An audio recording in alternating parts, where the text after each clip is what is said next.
Italia, i 40 comuni al voto fino al referendum sul taglio dei parlamentari. Domani dalle 7, 4 milioni di veneti chiamati alle urne. Lunedì ancora seggi aperti dalle 7 alle 15. Nuova ordinanza in vigore fino al 3 ottobre, capienza massima prevista per eventi all'aperto in 1000 persone e in 700 per quelli al chiuso. Nel 2019 sono state segnalate oltre 12.000 operazioni sospette di riciclaggio a nord-est, presunti illeciti compiuti in massima parte da organizzazioni criminali, l'allarme della CGA. Ultimo saluto questa mattina a Venezia, nella chiesa dei Frari, all'ex sindaco Antonio Casellati, morto nei giorni scorsi all'età di 92 anni.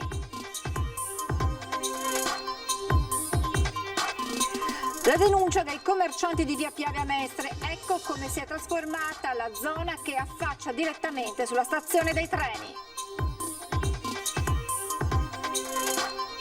E la denuncia dei residenti sulla scomparsa seriale dei loro gattini, il loro appello: uniti alle forze dell'ordine, il nostro dramma. Un tempo era un'edicola, ora rinasce, diventa il chiosco per i bambini della parrocchia San Giuseppe a Mestre.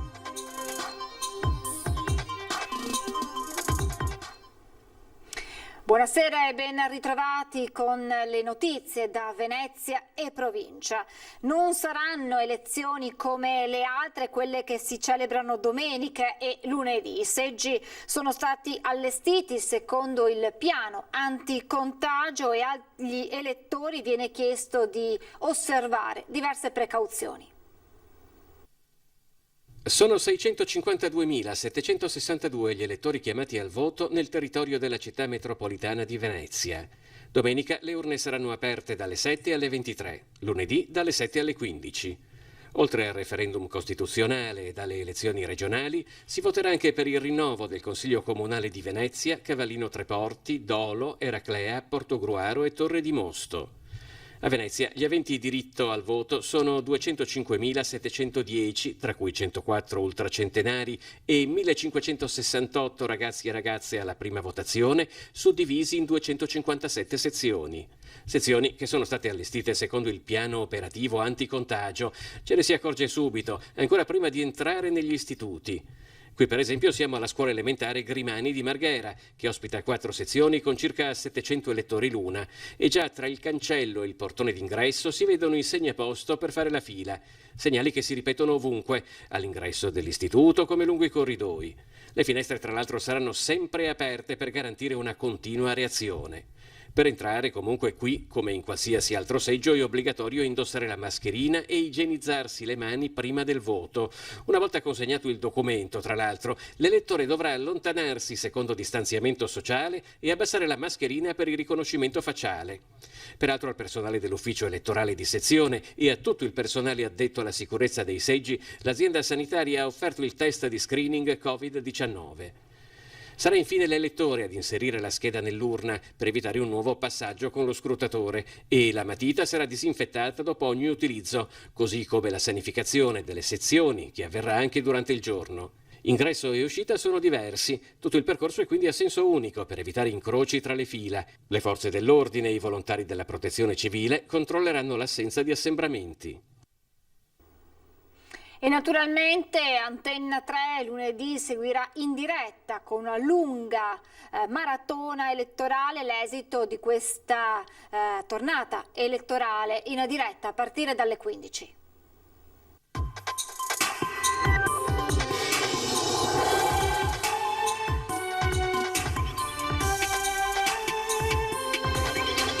Come promesso siamo in onda ancora con la nostra edizione straordinaria per raccontarvi oggi una giornata importante, importantissima per il nostro Veneto. Chiuse le urne si accendono le luci dello studio di Antenna 3 per una lunga maratona elettorale.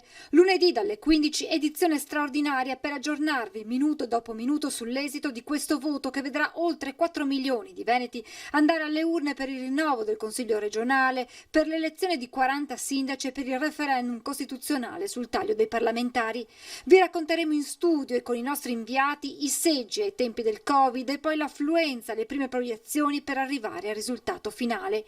Si inizia con lo scrutinio della consultazione referendaria e poi nel corso del pomeriggio i primi dati dai seggi sul voto per le elezioni regionali.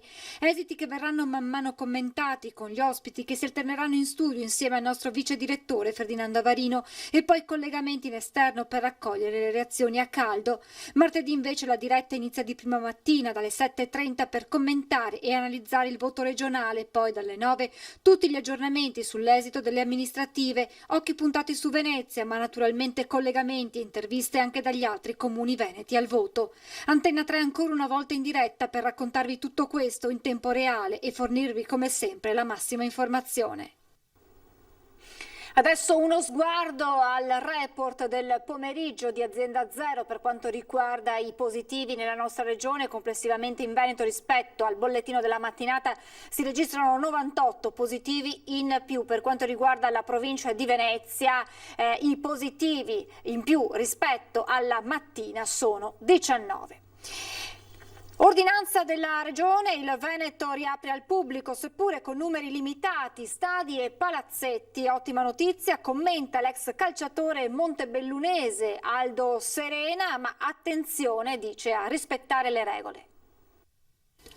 Dopo l'Emilia-Romagna anche il Veneto riapre gli stadi al pubblico. L'ordinanza della Regione, valida fino al 3 ottobre, prevede negli stadi e in generale negli impianti all'aperto fino a un massimo di 1.000 spettatori, che scendono invece a 700 nei palazzetti, vale a dire al chiuso. In questi ultimi impianti ci sarà l'obbligo di mascherina. I tifosi, recita l'ordinanza, hanno l'obbligo di occupare per tutta la durata dell'evento esclusivamente i posti a sedere specificatamente assegnati, con divieto di collocazione in piedi e di spostamento di posto, assicurando tra ogni spettatore seduto una distanza minima laterale e longitudinale di almeno 1 metro. Senza tifosi abbiamo visto non c'è gusto, non c'è possibilità di divertirsi, non c'è spazio per il rapporto che è indispensabile anche al calciatore in campo con i tifosi, e quindi devo dire che accolgo con favore, naturalmente tenendo alta l'attenzione e soprattutto con le linee guida che arriveranno anche da Roma, quindi io spero che sia tutto in sicurezza.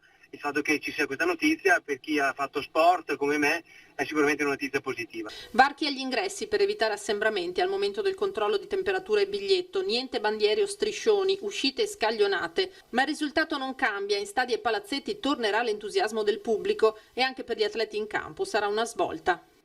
Cambia tutto, perché il rapporto col pubblico c'è in qualsiasi momento, non solamente quando c'è il gol, e lì è la massima espressione della gioia condivisa, dell'avere proprio uno scambio di emozioni fortissime, ma durante tutta la partita si vive, si gioca per battere l'avversario, ma anche con il supporto e con lo scambio di emozioni con i tifosi. Col meno 22,2% Venezia è la prima tra le grandi città d'arte italiane per ribasso dei prezzi di alberghi e ristorazione, ampiamente sopra la media nazionale del 2,1% e la seconda in assoluto a livello nazionale solo a Trapani che sfiora il meno 30%.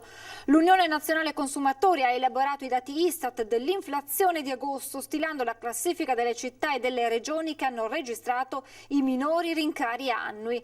Il meno 22,2% di Venezia è lontanissimo dal meno 7,5% di Firenze o dal meno 4,5% di Roma.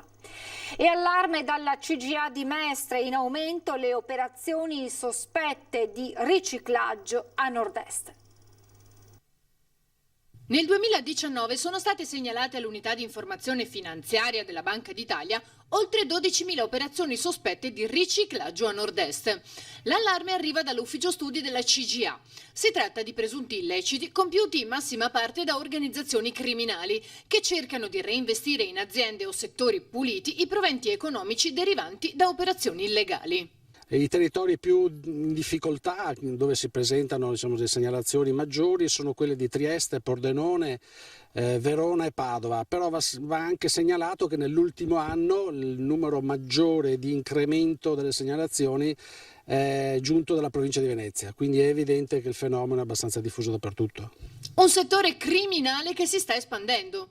Non sembra restarsi e quindi bisogna aumentare l'azione di contrasto dando più risorse, uomini e soldi alle forze dell'ordine, alla magistratura, ma soprattutto a nostro avviso bisogna che le banche tornino a fare il loro mestiere, cioè quello di erogare il credito. Purtroppo noi negli ultimi decenni abbiamo assistito a una caduta verticale dell'erogazione del credito delle banche alle imprese e questo ha fatto sì che per molti imprenditori, trovandosi la porta chiusa, magari l'unica possibilità di avere liquidità è quella di rivolgersi a chi soldi ne ha molti e li può mettere sul mercato, ovviamente attraverso operazioni sospette e quindi non legali. Secondo lei, dopo quanto accaduto con il coronavirus, il lockdown, la crisi, i vari blocchi, potrebbero peggiorare questi dati? Pare di sì, nel senso che stiamo parlando però di dati solo e esclusivamente a livello nazionale. Nei primi 4 mesi c'è un aumento di oltre il 6% rispetto allo stesso periodo dell'anno scorso. Quindi è probabile che a fronte della crisi e delle difficoltà che si sono registrate in questi mesi non è da escludere che molte aziende siano ricorse a forme di approvvigionamento del credito illegali. L'appello della CGA si rivolge Alle banche, ripeto, che devono tornare a fare il loro mestiere, quindi erogare il credito e rischiare con le imprese. E poi a tutte le strutture, anche le associazioni di categoria, perché grazie ai loro consorzi fidi possono dare una grossa mano, un aiuto a chi oggi si trova in difficoltà. E agli imprenditori stessi? Beh, ovviamente sì, nel senso di stare molto attenti, di non cadere nella trappola di chi ti offre soldi facili, perché poi spesso queste apparenti affari hanno dei risvolti molto molto problematici e soprattutto possono sfociare in fenomeni di usura o di estorsione, quindi è evidente che bisogna stare alla larga di queste situazioni e soprattutto denunciare i casi a rischio. Ultimo saluto questa mattina nella Chiesa dei Frari a Venezia, l'ex sindaco Antonio Casellati, morto nei giorni scorsi all'età di 92 anni. Il suo nome è legato alla storia politica e amministrativa della città, in cui ha ricoperto in varie riprese importanti incarichi. Eletto una prima volta in Consiglio Comunale nel 1965 nelle file del Partito Liberale Italiano, Casellati, trasferitosi nel frattempo nel Partito Repubblicano Italiano, viene rieletto nell'Assemblea Municipale anche nel 1970. L'anno dopo, nel 1971, nella giunta del sindaco Longo, viene nominato assessore all'ecologia e al verde. Si dimette dall'incarico nel 1973. Tornato in Consiglio Comunale nel 1985, sempre tra le fila del Partito Repubblicano, viene nominato sindaco per 2 volte tra il 1987 e il 1990, per poi ritirarsi dalla politica attiva. Voltiamo pagina, siamo tornati in via Piave, dove oggi parla uno dei portavoce dei commercianti, tra i negozianti storici non solo della via ma di tutta Mestre. Nel suo racconto la trasformazione di come è diventata oggi la via che si affaccia direttamente sulla stazione dei treni. È l'imprenditore i cui occhi hanno registrato nel tempo la trasformazione di via Piave da nodo di collegamento alla città con la sua stazione ferroviaria a luogo di popolamento delle botteghe, via via sempre più etniche, dall'arrivo dei cinesi fino agli africani, con l'area dei suoi giardinetti notoriamente conosciuta come la piazza dello spaccio. La gente a venire in via Piave ha un po' di problemi. Perché ha timore in questo senso? Esatto. I cinesi, il loro lavoro non hanno nessun fastidio, perché il loro lavoro sono altri che sufficienti. Solo che c'è un po' di gente, un po' di bassofondi, diciamo. I bassifondi cui fa riferimento lui sono rappresentati anche dalle vie viuzze e stradine parallele alla centrale via Piave, dove si continua a vendere morte. Dopo il maxi blitz con cui le forze di polizia a luglio 2018 con elicotteri, carri antidroga e 500 agenti anche sotto copertura sono riuscite a smantellare la rete dello spaccio della famosa banda dei nigeriani, qui ora a distanza di 2 anni vede la mappa del degrado come una via Piave purtroppo nella triste classifica che pone Mestre al 3° posto tra le città meno sicure d'Italia. Qui ci vuole più sicurezza, dice il noto gioielliere tra i portavoce dei commercianti della zona. Controlli, un po' di leggi un pochino più severe, tutto qua. È stato dimenticato sul bus che lo riportava a casa da scuola, ma nonostante i suoi 6 anni non si è scoraggiato. Ha preso il martelletto di sicurezza, ha sfondato un vetro ed è uscito. Per lui solo un taglietto e qualche minuto di attesa su una panchina dove, notato da alcune donne, ha raccontato l'accaduto ed è stato così consegnato alla madre. Il piccolo era a bordo del mezzo che fa anche servizio per una serie di plessi scolastici a cavallo tra le province di Venezia e Treviso, con a bordo, oltre all'autista, anche una inserviente che segue i bimbi. Il protagonista della la vicenda durante il viaggio si è addormentato e quando è stato il momento di scendere non se n'è accorto. Quando si è svegliato si è trovato da solo nel deposito dei bus con le porte chiuse, ma non si è scoraggiato. La società di trasporti ha presentato le sue scuse alla famiglia del bimbo. Andiamo adesso a Mira, dove i residenti denunciano la scomparsa seriale dei loro gattini. Denunciamo uniti alle forze dell'ordine, il nostro dramma è il loro appello. I gatti sono scomparsi da me, dalla mia vicina là, dalla mia vicina davanti a casa mia, dei miei vicini là in fondo, una da casa sua sono scomparsi 4 gatti e dal suo vicino ancora altri 2 gattini. Qui lungo via Toscanini a Mira, questo gattino bianco e nero di razza europea è in effetti l'unico che riusciamo a intercettare nel corso delle interviste. Da qualche mese le famiglie di Mira vivono nel terrore di perdere i loro amati animali domestici. La preoccupazione maggiore per i gattini. Tra le vie Toscanini, Fontane, Capitella, Albrizzi, da aprile ad oggi scompaiono senza fare più ritorno a casa, gettando ovviamente nello sconforto i loro proprietari, come Stefania, i cui timori più neri si tramutano improvvisamente in lacrime. È come se mi avessero portato via 2 figli e parlo con cognizione di causa perché ho figli naturali. Cioè è una cosa, è un'emozione violenta, è uno shock violento perdere un animale di casa. La cosa in sé potrebbe portare bonariamente anche al sorriso, ma non si tratta solo di un gatto scomparso, come si sente dire spesso da chi ha il cuore purtroppo indurito. Chi sappia che fanno del male non solo al gatto, ma fanno di male anche agli esseri umani, fanno di male anche a noi stessi. Nella perdita, dell'incertezza grande il dolore, racconta Luisa dalla vicina Rino. La mia la cerco e continuo perché non avendo visto il corpo per terra da qualche parte, sotto le siepi, sui tetti, dappertutto per me è stata portata via. E in giardino ho anche trovato la rete Nella speranza di chi non si arrende e non cede alla rassegnazione, domina la voglia di giustizia e di capire nelle mani di chi siano finiti i loro amati gatti. Sono andata a fare denuncia ai carabinieri del mio paese, quindi di Mira, dove ho trovato anche molta gentilezza, molta accoglienza per questa cosa qua, e molti hanno paura a fare la denuncia perché temono di essere derisi o sottovalutati. Invece invito tutti quelli che hanno la sparizione di animali domestici, dai cani ai gatti, quello che è, di fare denuncia.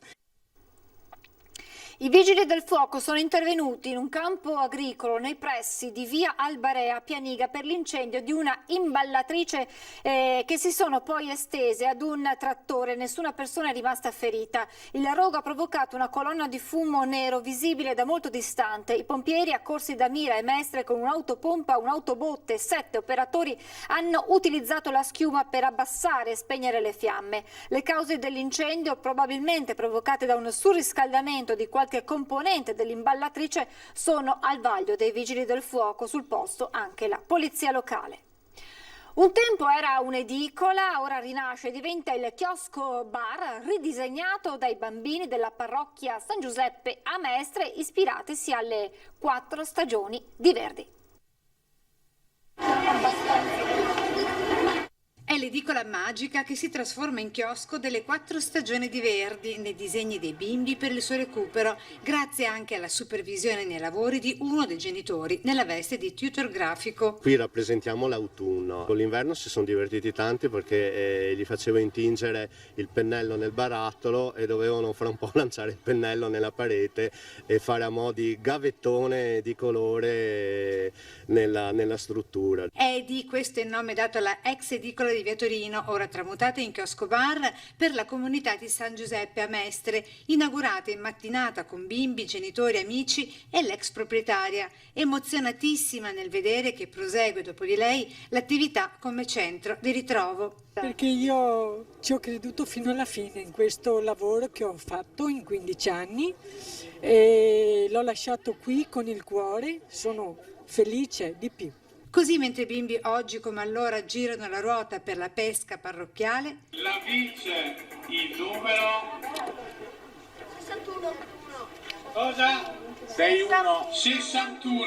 La vita continua a scorrere anche con gel e mascherina. Per lei era un luogo del cuore, diciamo pure, no? E noi l'abbiamo trasformato con un senso di comunità, perché può diventare un pochino un luogo del cuore, un luogo a cui affezionarsi anche per noi, in modo diverso senz'altro. Però questa è la cosa bella, ecco, è una sorta di passaggio del testimone. È tutto, vi lascio come sempre alle previsioni del tempo. Grazie per aversi seguito e buon fine settimana.